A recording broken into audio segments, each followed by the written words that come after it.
you. Yeah, yo. There whenever it matters, and even more when you feel like it doesn't. Protect you so you never feel like you wasn't. Know I'm right alongside you. Either that or I'm behind you, but always got you. End of discussion, nothing means more. First one to offer is shoulders for what you reach for. Thought I saw the eyes of the world until I seen yours. And know that I ain't see a better view yet. I'm with whatever, so don't ever you fret. Know that you covered, not a hurdle or a heartbreak. A change what a partake, cause none of them won't ever get comfortable in your walkway. My job is to aware you, fully loaded, prepare you for all of the above that I'm never letting get near you. But still in all, give you every advantage I found. Couldn't find a better fit for them, along with my crown. And since the baton was passed, I've been down. Cause failing's not an option, and dad is not a noun, not at all. My message to any dad, man, first off, know that, yeah, it is a hard job, but it's the greatest job in the world. I wouldn't trade it for anything. I wouldn't change anything about it. Everything you're doing from here on out, if it didn't have purpose before, now it has purpose. It's the most important thing you'll ever do. Just be a dad. Welcome to another episode of Dad Is Not a Noun. My name is Ishmael, changing the narrative for men of color and fatherhood, as well as changing the narrative on the things I care about. I'm truly honored to have this brother back on, Chris Lake. What's going on, brother? Thank you for coming on with me. Today, we're going to be talking about more about the impact of abolishing the Department of Education, but also talk about why they're doing it, because it's a bigger story that we need to talk about. Right. In the news right now, with the Moms of Liberty program with other people, they put this program together where to snitch on people that allegedly are doing DEI programs, and they created a portal via Salon Article. I'm gonna bring that up right now, where it talks about right here, right now, Moms of Liberty Department of Education launched a program to report teachers who promote diversity. The Department of Education is teaming up with the far-right activist group Moms of Liberty, launching a portal Thursday where parents can submit tips to the department to investigate as a part of a crusade against the end of diversity inclusive efforts in schools. In the press release, the department announced it will launch a portal so that anyone can submit reports of discrimination based on race or sex in public-funded K-12 schools, which the department would then use to guide to identify potential areas for this investigation. And the reason why I bring this up, I think this is an important conversation to have, is, again, where I alluded to early in the past, is like we have this fascist ideology, right, and what they're doing right now is emulating that right now. And so we're going to tap into that and a lot more. Chris, thank you for coming on. You know the question I'm going to ask you, how's your heart? How's my heart, man? My heart's full of God's love and got peace as well, man. When I consider the future of America, however, I'm troubled. I'm troubled. And stories like this and the stories that we've all seen and stories that will come out and stories that may not come out leave me concerned and asking the question of what are we to do? Because without an action plan, being outraged or concerned or fearful is a good waste of time and energy. So let's get into it. All right. So from the article, what are your thoughts on it? Because I can read more from the article from Salon. Mm-hmm. But that right there fears me that, you have this, because the Southern Poverty of, the SPLC said mm-hmm. that the Moms of Liberty is a right-wing organization.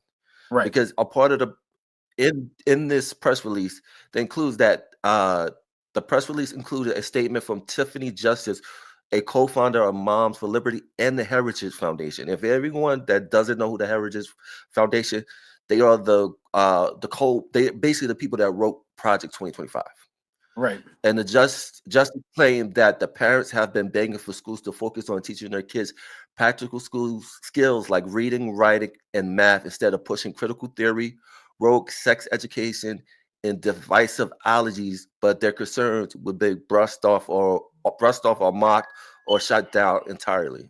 So from this article, what are your thoughts on that? All right, so let's break down a couple elements of the article, right? Tiffany Justice is the one who is pushing for this. You said Moms of Liberty and the Heritage Foundation. So we need to think about who are these characters, right? And Moms for Liberty, they have been around for some time and they advocate for quote unquote parent rights. That's their big push. In particular, they're advocating against school curriculum that contains any trace of LGBT, what they call CRT, and any divisive race ideologies. Now, that those phrases can be left open to interpretation. In particular, CRT, we had debates and contentious conversations in the past in this nation, and the conversation morphed into more of outrage towards DEI, right? But while in truth, CRT is actually a higher education law school course. Literally, that's what it actually is. It's discussed the legal framework of how current laws have been shaped by past racial ideologies, or I should say racist ideologies. The Moms for Liberty feel that's divisive, and it's assigning white guilt to their students and the youth, and they want that removed because that is not neutral American history, that's not neutral American ideology. They call it indoctrination, right? Anything teaching LGBTQ is they consider indoctrination. And we're going to come back to that word and what that really means and how that's applied historically in this country. But what when you ask yourself what's the problem, right? And I checked in. I even played with Grok on Twitter. Like, how is CRT? What's the line?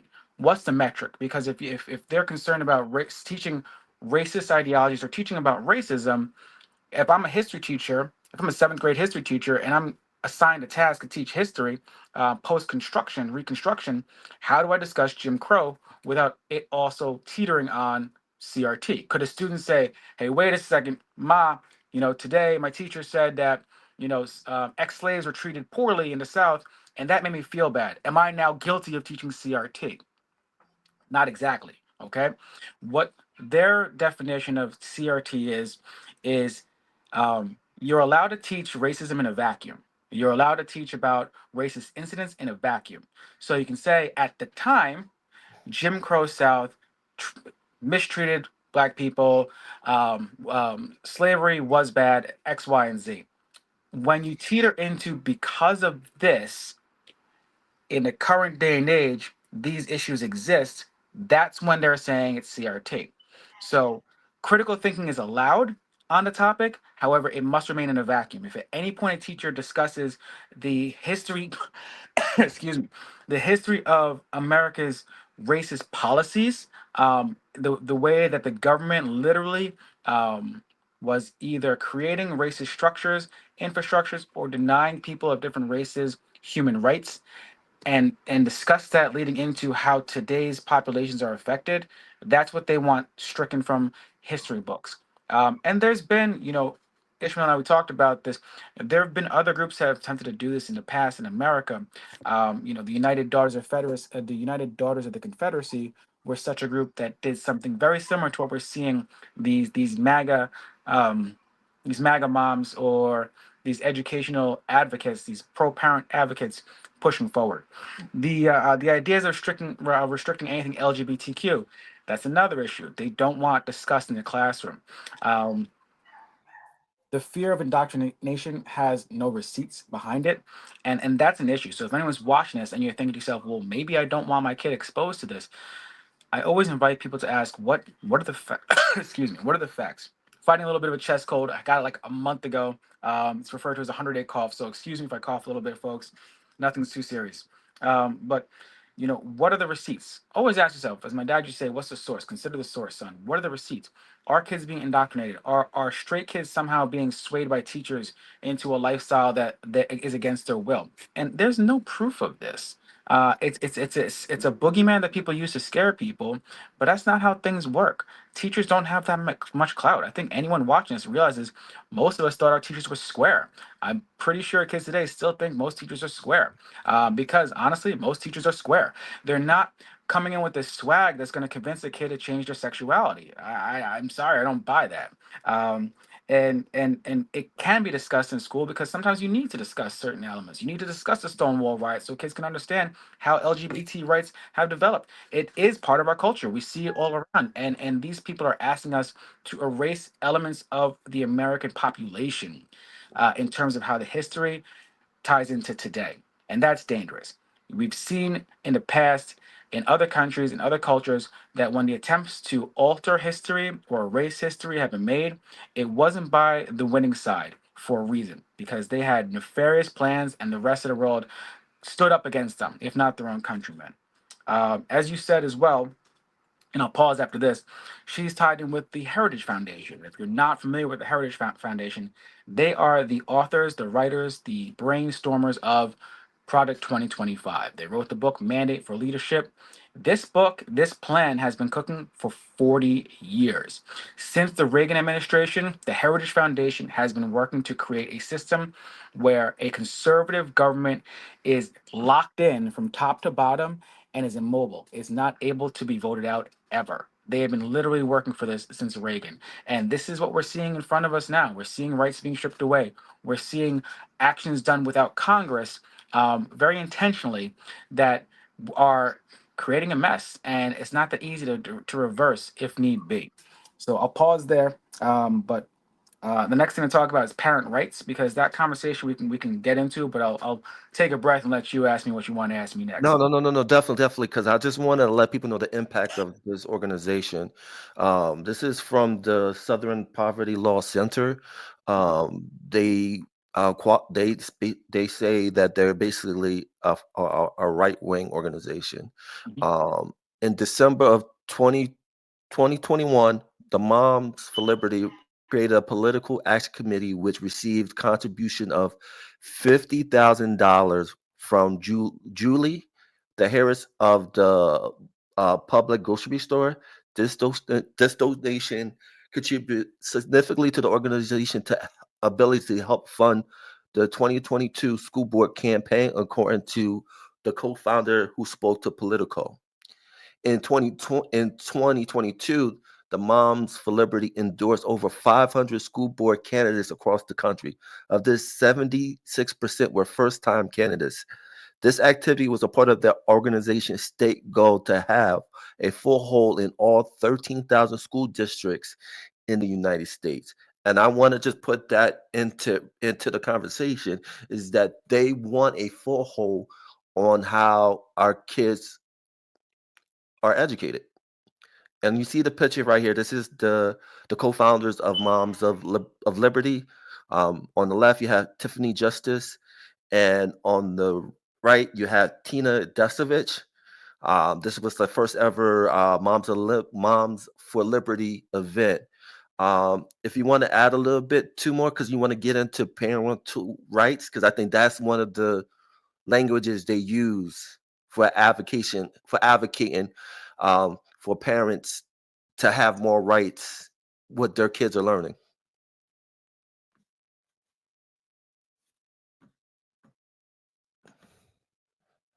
Oh, you're on mute. You're on mute. Sorry. Yeah, just to add to that, in terms of language that they use, 2 years ago, a Moms of Liberty chapter in Indiana came under fire because they used a Hitler quote, and people weren't too happy about that.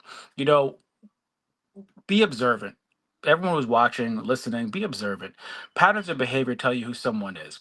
I was a behavior analyst, and we do a lot of data analysis, and nothing is more telling than a pattern of behavior. If someone consistently is using tropes or stepping on a language that known white supremacists use, they're communicating to you who they really are.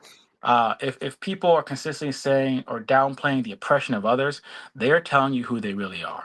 If someone's consistently telling you that, um, essentially they don't see the harm in ignoring the needs of those who need support and ignoring the needs of those who are vulnerable, they have a supremacist view of people. And whether it's a white supremacist view or just a very specified supremacist view, they don't believe that those who are vulnerable deserve the same chances and opportunities in others. And that's not right. And historically, what has moved man forward and women forward across this planet is when we recognize more and more that everyone deserves an opportunity, and the more doors we open for others actually benefits the greater the general population. So yeah, 2 years ago they used a quote that he alone who owns the youth gains the future, Mm. and that is a very popular Hitler quote from a 1935 rally. Um, it's not an accident. It's not an accident when Elon Musk puts up a tweet and puts up 14 German flags. There's coded language that they use. Laura Ingraham once simply tweeted the number 14, and if you're not familiar with that, that is homage to Adolf Hitler, because A, it represents the number one, and H represents is it 18? I'm misspeaking right now, but it's 14 words. When you see 14, actually, it's a reference towards the 14 words, and that's a white supremacist code where essentially they want to build a future that secures the future of women and children, of white women and children. But if you're not familiar with 14 words, look it up, and you'll find pretty quickly that white supremacist slogan. So, be aware of coded language, because for whatever reason they feel like they lose their standard if they just are simply explicit and outright say how they really feel. So they always dance around it and troll, so to speak, which I'm really looking forward to being out of vogue. In terms of parent choice, right? Right. And Before you get into that, I want to bring out one of the quotes that Tiffany Justice said uh, on Fox News, going back to what you were saying before. sure. She said she said, quote, the K-12 cartels, also known as the National Teacher Union. Again, language matter. She called the K through 12 cartel as known as the National Teacher Union. Met and drafted a proposal to replace the word mother with birthing person. This is insane. It's something to every mom in America. But don't worry, relief is coming because the teacher union pushes an agenda focused on everything but educating our children. American parents are rising up, taking back our school district and putting the focus back on educating our children. To be clear, you will not be seeing Moms of Liberty rebranding as birthing a person for liberty anytime soon. And that's from Tiffany Justice, Moms of Liberty, on Fox News Ugh, on July 7th, 2022. it's just fashionable to be hateful in some pockets in this country, and you know, I don't get the anger and the hate towards the trans people, because how does it really affect you? You want to be Moms of Liberty. You're the one who founded it. Why would you change the name of Moms of Liberty to anything? It's your private enterprise. What someone else wants to do and what someone else wants to be considerate of doesn't have to affect you. And they keep acting like somehow other people growing in empathy is forcing their hand in some sort of way to the most uncomfortable position. Like, grow up. Like, grow up. It seems so bizarre. This person wants to be called Jane. Okay, your name's Jane. Moving forward, I have more important things to do in my day than to have a whole outright conversation about what your name preference is. If some dude wants to name Iggy, I don't care. I'll call you what you want to be called. People have nicknames. People have surnames. People have preferences to being addressed. It's not that big a deal. It's a word. But for them, I don't know. It's wild because they're the freedom of speech crowd at the same time. But at the same time, it seems like they only want freedom to say what they want to say. And if someone else is asking them to say something a certain way, they fly off the handle, which is hypocrisy, obviously. Facts. And then Um, going back to the number 14, I went to the ADL website and they said the number 14 is used by white supremacists as a shorthand reference to the so-called 14 words, which is the most popular white supremacist slogan in the world. We yep. must secure the existence of our people and the future of white children. The Hmm. slogan was coined by David Land, a member of the white supremacist group known as The Order.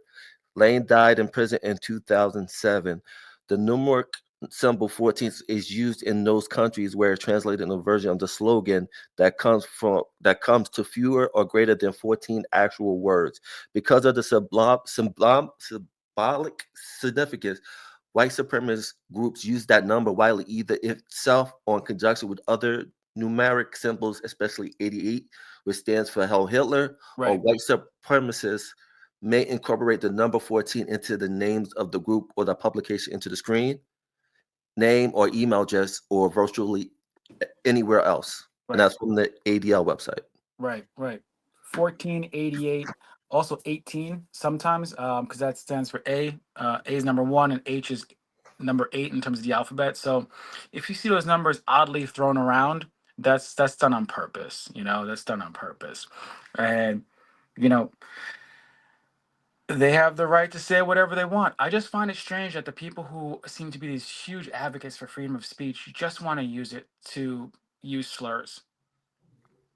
I don't see them fighting for freedom of expression in any way or freedom of speech in any way, but to use slurs and to be hateful. And then when someone else that isn't of their ilk or their kinfolk wants to express themselves freely, they explode and they don't see themselves, and they don't see themselves. You're like, but why can't why can't a pride parade go down the street? Listen, if you don't want to see it, I got great news for you. Closing your eyes is free, or don't visit. I don't know. There's a number of ways to not involve yourself in things you don't necessarily want to see. But for them, they feel like it just shouldn't exist. And that's the problem, because those are people and they don't have to change to what you want them to be, or how you feel they should live, love, worship, speak, fill in the blank. This is America. We are supposed to be free to be who we want to be, so long as you're not hurting anyone. And just existing is not hurting someone. Just existing is not indoctrinating someone else's kids into your lifestyle. Raise your kids. If you have a desire for your kids to be a certain way, raise your kids and have the sense that you can raise your kids to be the way that you want. Otherwise, sit down, don't have kids. I don't know, but stop putting on everyone else. Stop blaming the rest of the world because your life didn't turn out the way you wanted it to, or your kids didn't turn out the way you wanted to, Jack. Get off it. Anyway, I ain't gonna get too hot on that. No, no, But no, no. And I feel you on that because it's frustrating too. Is that you see all this going on and like people are just not a lot about it. And let's get into let's get into the dog whistle word, right, parental rights, because to me that is another dog whistle. Just like they use the term DEI, right, or let's say welfare queen, or the countless other dog whistle terminology they use to get their base on their side. right. Well, they love using. There's certain phrases they use that um you could say lean towards this this Christian white mentality. And there's nothing wrong with being Christian, and there's nothing wrong with being white, just for the record, so no one feels that I'm speaking ill against that group. There's nothing wrong with being anything, to be honest, as long as you're not hurting someone. The sense of traditional family values and the need for a nuclear family. There's this this narrative that the only family that should exists in America is the nuclear family. It should just be a mother, a father, and 2.3 kids. If you can have more kids, great, but don't have so many kids that you need welfare, or that you need any social support whatsoever. If and you should be following traditional family values. Seems to come from some sort of, I don't know, 1950s Leave It to Beaver, um, televised version of family values. Because realistically speaking, I don't know what chapter of family values they mean when domestic violence has been prevalent across all cultures and all traditional families since the birth of time. And we're not talking about that, right? We're not ready for that conversation, right? Um, just saying. If you want to go back to the 50s, then women are really out of luck. And again, we're not going to have that conversation because it's too much. And that people don't want to talk about how women are not protected, and how the least protected place for women happens to be in their own four walls a lot of times in a lot of families. There's no party that champions that, but again, we don't need to get into that. But again, parental rights, it's a trick, right? Because what they're really trying to do, and like I said, it is nefarious. It's not about education; it's about money. The people who are pushing this already have the means. You're not they have the means, and they're talking to people who look like them, worship like them, and who don't have the means, but don't realize that they're not really in their country club. When they push things like school choice, and they tell you we want the parents to be able to pick, we want the parents to be able to pick what school the kids go to, and when they pick what schools the kids go to, they should be able to pick the curriculum. Now, this doesn't work for so many different reasons. Because let's say you have a town where the parents don't have a deep education in STEM, right? How are they going to pick a curriculum for high school if they don't know what they don't know? This is one element that no one's answering that question for, like, well, what if you have a town where people just aren't proficient in X, Y, or Z? How are they going to teach that? But outside of that, let's talk about school choice. A lot of people love this idea and they're sold on it. Oh, if we close the Department of Education, then we'll get vouchers like the system in Arizona and Florida, and then we can just pick whatever school we want to. So that school that my kid can't go to right now, I can just walk them right in and say, "Hey, I have a voucher, so my kid goes to your school now," and that's the end of that. And you've been sold Candyland. You've been sold you've been sold a bridge to nowhere, because that's not how it works. You will get money. Well, this is what will happen, right? If we play it out hypothetically, Department of Education closes. All that money that they were using for student loans and for K through 12 is now going to be sent as a check to every single parent who has a K through 12 age kids, regardless of whether they went to public school, private school, or homeschool. And so people are going to get in the mail a check anywhere between 5 to 7 grand, at most 10 grand,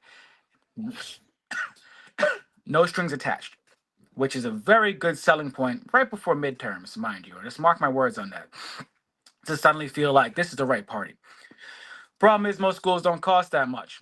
They cost more. So if you're going to get this check, you're going to say, okay, my kid can now go to this highfalutin private school that everyone's talking wonders about. But they already have an enrollment.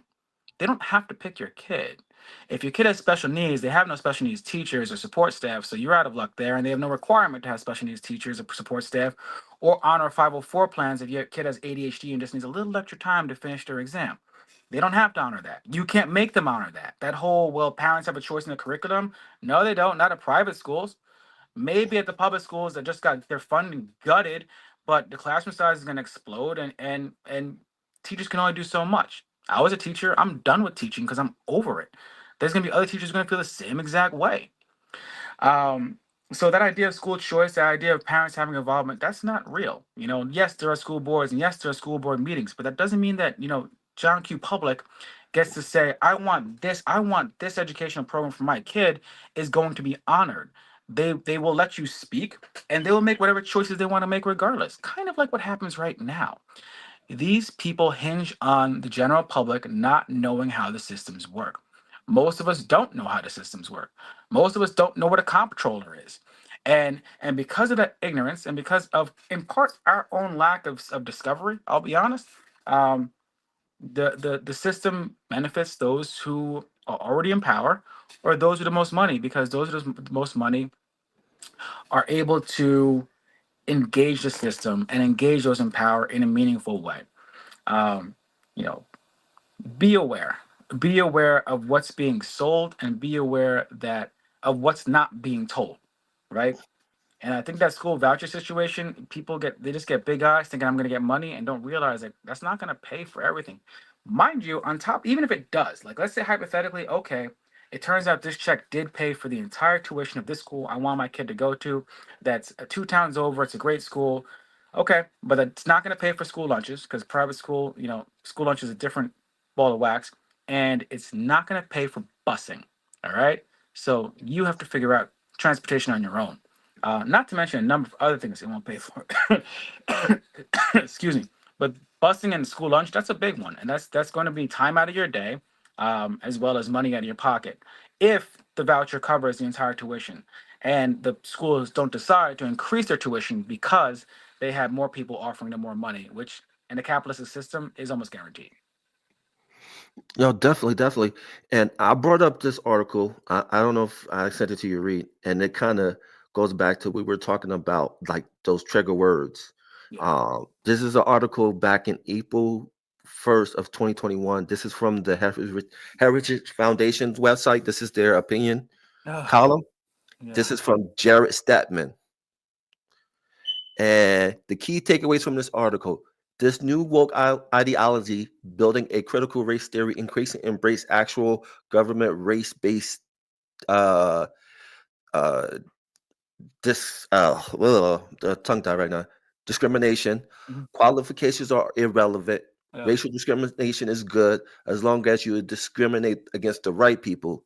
Intellectual vanguard or critical race theory demands that the fundamental aspect of self-government and preservation of individual rights be abandoned. And I'm going to read a little bit of the article. Mhm. It's become increasingly difficult to ignore a growing, insidious ethos overtaking America's most powerful institution. The individual merit and the reason debate are out. Lived experience and a hierarchy of group grievances are now what merit most. Even truth considered meaningless, narratives are everything. The concept of fundamental human equality diverged from ideas of the heart of American founding and famously articulate by civil rights champion Dr. Martin Luther King in I Have a Dream speech is now being replaced with equity of the woke. Ugh. I'm gonna read. I just read that part of the article. I'll put the link in there, but this goes Yeah. back to 2021. So But again, here's language matter in a conversation, right. and then also language matter when it comes to writing a bill that's going to impact all groups. I'm So gonna I'm I just gonna want to put that in that yeah. into the conversation. So the thing I want to tackle about that is consideration. Like you said, language matters, and think about what's not being said because they don't want to admit the ugliest truth.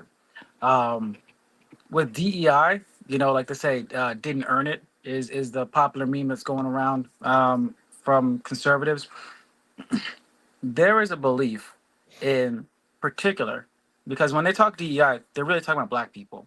Um, I don't see this language targeting anyone else but black people. And what they really are aiming to communicate in subtle and not so subtle ways is the inherent inferiority of black people. All right. And, the more you see it, ask yourselves, what are they really trying to say? And they're really trying to say that there's no way that black people have the neurological capability to have greater, equal to, or greater merit than a straight, white, able bodied Christian man, period, in any field that requires intellectual perspicacity. Um, if it's a physical task, sure, maybe. If it's sports, sure, maybe. But if it requires intelligence, being polished, being intellectual, being well read, being disciplined, they do not believe that we are equal. They believe that the melanin in my epithelial cells somehow are affecting my brain's neurological capability. They think somehow that this coloring means that my brain can't work as well as theirs. And anyone else who has darker skin, just they don't have a brain that works as well. Um, and when they're saying things like DEI is ruining our country and qualifications don't matter. That's the one I love. Qualifications don't matter. They keep playing this game and they're selling essentially this concept that if you're black or you're a woman or just not a straight Christian, able-bodied white man, that someone who was in that category was passed over for someone who was not qualified. There is proof. I sent you the article. There's proof that when looking at resumes, white sounding names will get called 50% more. And they tested this. They tested this and proved it with, I think, 12,000 resumes. That when they had literally the same exact identical resume, but one person's name is John, the other person's name is Jamal, John's getting a call 50% more at a time. Why? Because a black person, I don't know. Was the work ethic going to be the same as John's? But both people have a 3.4 or a 3.8 GPA. Both people went to this great school. Both people, I don't know. I don't buy it. And that's what they want to sell. And they're working very hard to sell the nation's youth this mentality by erasing as much as of blackness, of LGBTness, of otherness, um, so that it's normalized. I remember I grew up in a white neighborhood, man, in Long Island, and I remember hearing white people say things, and white kids have misconceptions about racism, like, well, didn't black people sell themselves? Like, didn't Africans sell themselves into slavery? Like, and as a kid, I was like, I didn't have the skills to like combat that. I just had because at first I was just kind of like I didn't know anyone could be that stupid that you would actually say something that's stupid to me. But now I know they were indoctrinated into a concept that it's not a white person's problem that slavery happened. It's not a white person's fault. Like, that's on y'all. Like, this bad thing that happened to you, it's on y'all. And maybe you guys shouldn't have done X, Y, and Z. And that's what they want to return to. It's a shifting from guilt.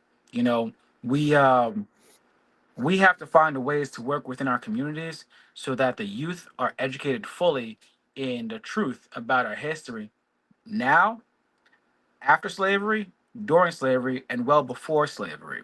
You know, they should know about the Irish shot. They should know about African dynasties in depth, and they should know that the Greeks learned from the Africans, and that if it wasn't for Africa, Europe couldn't have gotten itself out of the Black Death period.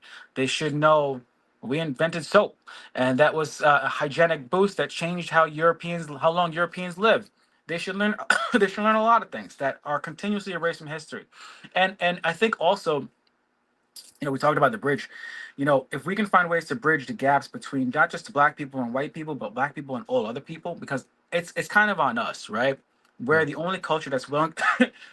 Excuse me, guys. We're Oh, the that's only fine. culture that's willing to stand up in the face of the oppressive white supremacists with a full chest. Women are upset, but they don't stand up the same way black people are like, nah, that's foul, that's wrong.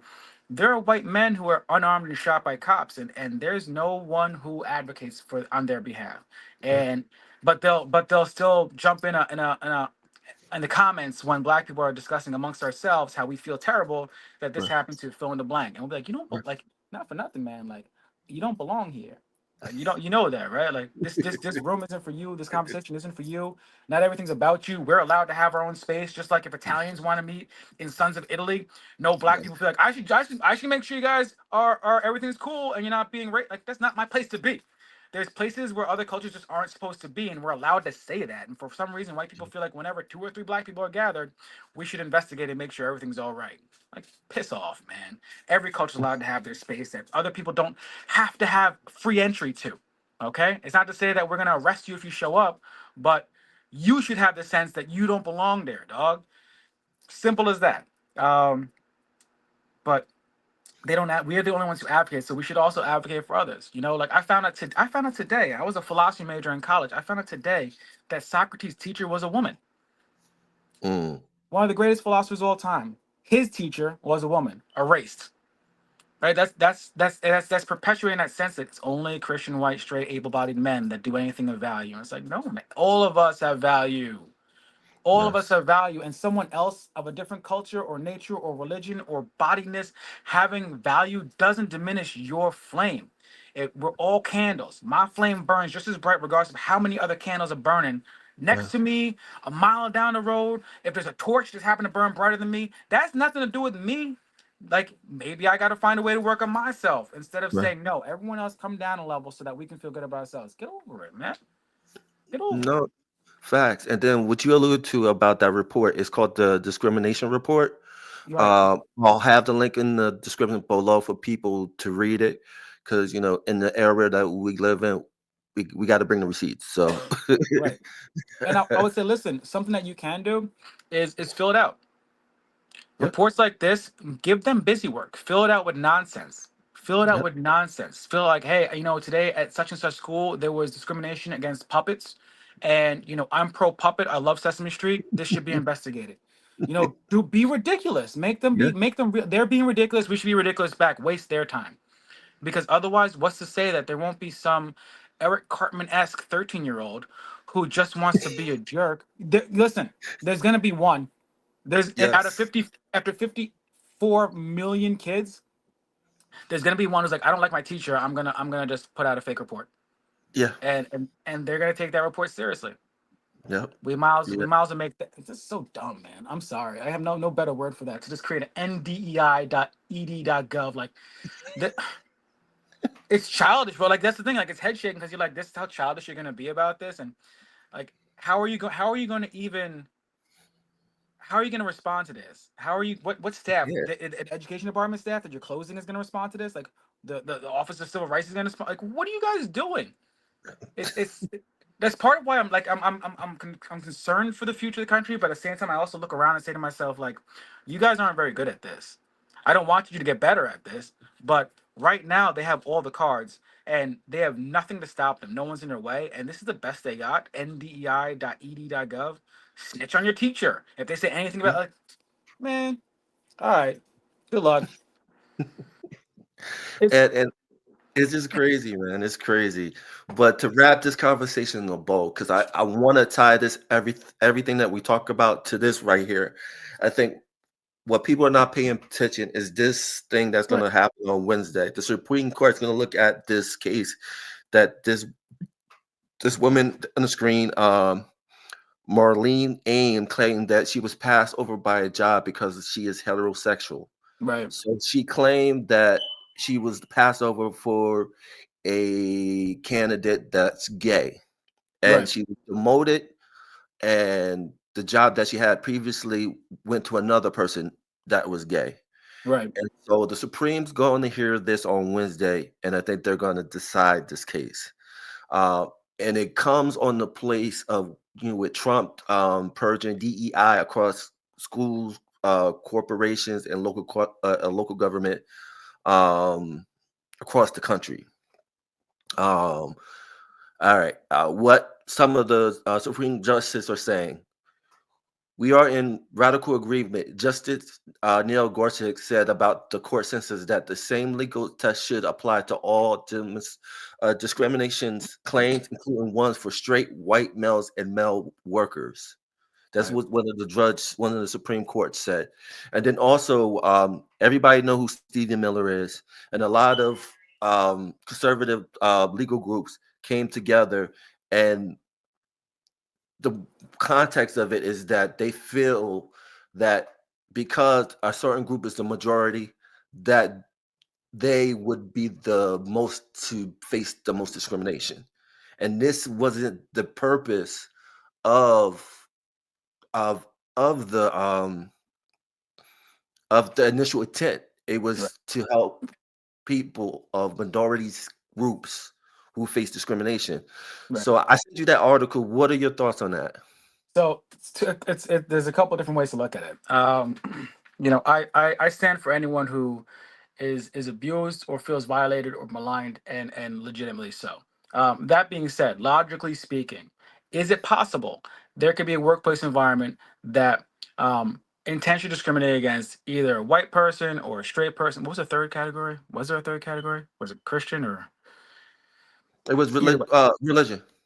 All right. So if there could there be a workplace that actually discriminates against someone for being white, male, or Christian? Sure. Um, that is possible because humans can be bigoted and they can be prejudiced in any direction, right? Um, and if there's receipts, that person should receive justice just like anyone else should receive justice. I think it would be unfair to say, oh, no, white people, if they're discriminated against, can't get any justice. However, there got to be receipts. It can't be that because I wanted this job and I didn't get this job, I was discriminated against. How are your performance reviews? Have you had any have you ever had to have any warnings? Have you ever had, are you timely? Or do you complete all your assignments and your work allotted in the proper time? Does the other person complete more work?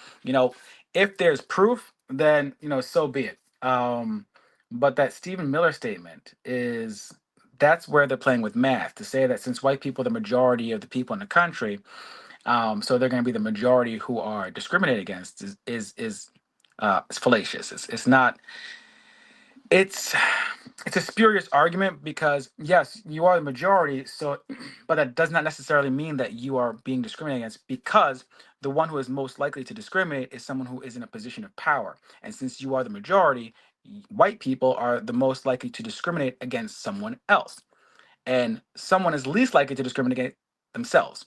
Um, so I wholeheartedly disagree with that assessment. Again, I would say, does he have receipts? In terms of K through 12 Department of Education, they have an office for civil rights, and they receive between 10,000 and 12,000 complaints annually.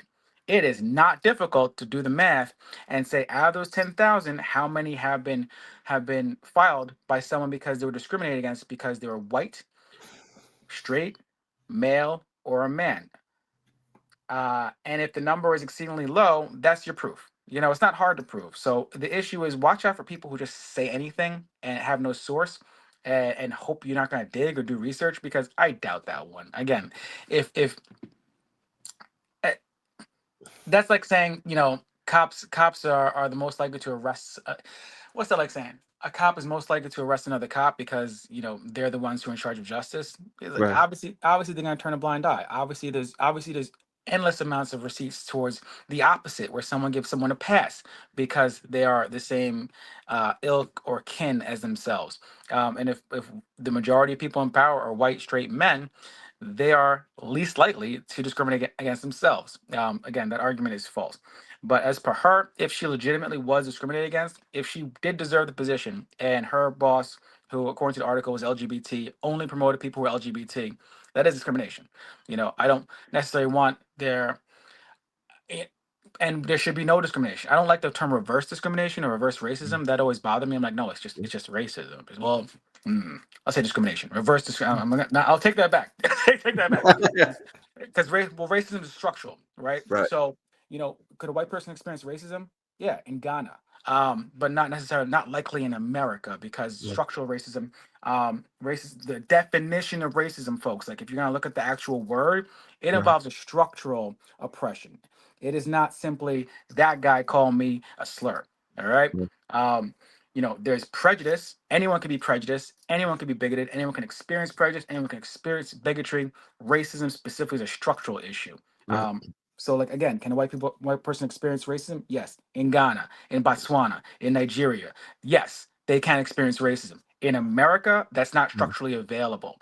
And you can just look at statistics across finance, across governance, across jailing and policing policies, and you'll find there's no data support that there's a lean towards policies and procedures harming white people as opposed to favoring them. Um, so, with Steve Miller, again, ask yourself, what are the receipts? If you're hearing people make claims and they're saying it very factually, just ask yourself first, is that a fact? Like, I Right. understand that you're in a, I understand that you're a familiar face on TV, or you're a talking head that's given airtime. That doesn't mean that you're incapable of either lying or um, telling a mistruth.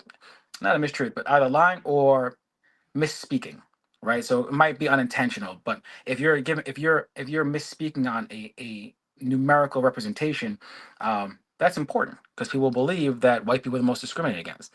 And anyone who's hearing this and thinking, they want to counter, I'd ask you, as a white person, what are the examples of discrimination in your life that have affected your life negatively? How many times would you say you've been discriminated against that you can prove from K through now? And then ask your black friends what their experience is like, and maybe compare notes. No, and I'm with you with 100%. What I worry about is that it's going to lower lower the standards of the Civil Rights Act of 1964. Because what could happen is, let's say she does have the receipts, right? Right, And the Supreme Court ruled that is unconstitutional. right, This may lead the floodgate of other heterosexual white people falling lawsuits yeah, of discrimination, yeah, and using this as a way to justify that, yeah, this racism towards white people right, do exist, and we're right, we're we're taking it to the courts. right. And I'll be honest with you, that is most likely what will happen. Which, Um, yes, God, right. That's most likely what will happen. Because I don't see the Supreme Court going. I don't see the Supreme Court anytime soon going counter the current culture wars in favor of conservative narratives, right? right, So this woman will win. If not, I'd be shocked. And other white people will, and it'll be big news. Fox will celebrate it as a victory for the oppressed white man and women. And now we can secure a future for our children with greater ease. And remember those 14 words, folks. They use right, them a lot more than you once you like commit it to memory, like, oh, that's the 14 words. They just use the 14 words. You're not saying that phrase randomly. You know yeah, what I mean?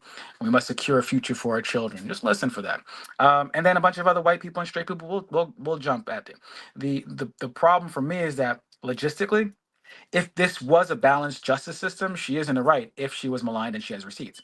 right, But it will be used as a weapon against everyone who's not white and straight. And Trump even, and this is part of 2025 playbook. And Trump mentioned like he plans on going after um, those who feel that DEI has affected them. Um, and we don't have much power to stop that. And it's unfortunate to say the least, which is why I continue to push that we need to build community, in-person community as much as possible, become friendlier. I'm Yeah. from New York. I actually do know my neighbors. You know what I mean? Um, it's not that hard, man. You know what I mean? I think we've been sold that everyone's crazy. Most people aren't crazy. It's not that hard to be like, yo, by the way, like, you see someone going to the trash chute or something, you realize it's been my neighbor for a year. You can be like, yo, by the way, man, what's your name? That's all you gotta say. Yeah. Start there. You know what I mean? You stop at if you're at the train station or bus stop, you see a familiar face, be like, yo, I've seen you before. Like, let's just ask them. If they say nothing, you're in the same place as you were yesterday. Who cares? You're not that embarrassed. No one's gonna tweet about it. But um, we need to build we need to build community within our community, and then we need to build bridges because um, while right now they look like bumbling fools and they're incompetent, that might not last forever. Yeah. And I sense they're gonna keep pushing and pushing and pushing as much as they can. Um, and I don't know what it means for push to come to shove. Yeah. But I do know that the more community that we have, the better we are. Historically, building community has been a safeguard for all oppressed people, maligned people, and targeted populations. So, black folk, link arms. I was gonna say arm up, but that's not what I want. That's not what I want to communicate. you Because know, you know how people take shit out of context. So, right. But know your neighbor, love your neighbor, and then make sure that you connect with the next neighborhood. If your next neighborhood is Latino, connect with them. Your next neighborhood is Arab, connect with them. Your next neighborhood is Asian, connect with them. If you have families LGBT and you feel funny about that, get over it. The people. Just get over it. We don't have time for this anymore, man. We don't have time for this anymore. People are gonna live differently than you. They're gonna think differently than you. They're gonna worship differently. If they are not trying to hurt you and take your stuff, then they can be okay in your book. If they're trying to hurt you, take your stuff, different story, man. But otherwise, we really have to find a way to be a melting pot and be cool with that, with whatever tension we used to have, and just say, not right now, not right now, and hopefully never again. But like, we got to work together, people. We really do. We and I really do. agree with that, man. We're gonna end it with that. Tell people how they can find you. Yeah, man. Yeah. My name is Chris Lake. You can find me at Behavior Booster on TikTok. You can find me at Behavior Booster on Instagram. I also have a nonprofit, Community for a Cause. You can look me up either on TikTok and Instagram as well. That's Community for a Cause. You can go to the website, communityforacause.com, or you go to the other website, behaviorbooster.com, and check me out. Thanks as always, Fact. Ishmael, for having me. Oh, Appreciate the time, dog. anytime. Thank you for coming on. This has been another great conversation. At the end of the day, do your research and context matter. Hmm. Because in this age of just shit out there, we're quick to repost shit, even though because it fits our narrative. Right. So take the time before you post anything, like Brother Chris like always does. He does his due diligence research. He crosses I's, he dot his I's, he crosses his T's before he posts anything. Or if you have a conversation with a person about a certain topic, make sure you're vast, informative on what you discuss. Right. Because if not, it's not going to be a mutual conversation. Your conversation is going to be based on bias that you already have. So again, just do your research, do your research, do your research. If you don't know, ask somebody or find someone who knows and shut the fuck up and just Yeah. listen. Yo, it's okay to say you don't really know much about that, guys. It's Yeah, okay. it's okay. It's okay to say I don't know shit. I'm here to learn, Hmm. and that's Yo, yo. sometimes you need to, man. Yes, seriously. Be humble. It's all right. It's all right. Be humble. Be humble that you don't know anything. All right, and make sure you fact check your sources. Yeah. Because one thing about how fascism rises is that it's the power of disinformation. And if the fact information is out there, and it's not hard to look it up. Go Right. to Google, type in those keywords. It's right fucking there in your face. So again, don't take the words of someone that doesn't put in the work to know how shit goes on. It's your duty as a citizen to do that research before you pull some stuff out of your ass. And I'm gonna leave it like that. I dropped a couple of curses in this conversation because I'm just frustrated about the stuff that I see. But again, this has been another great conversation on the podcast. Like, subscribe, all this stuff. We're out. Peace.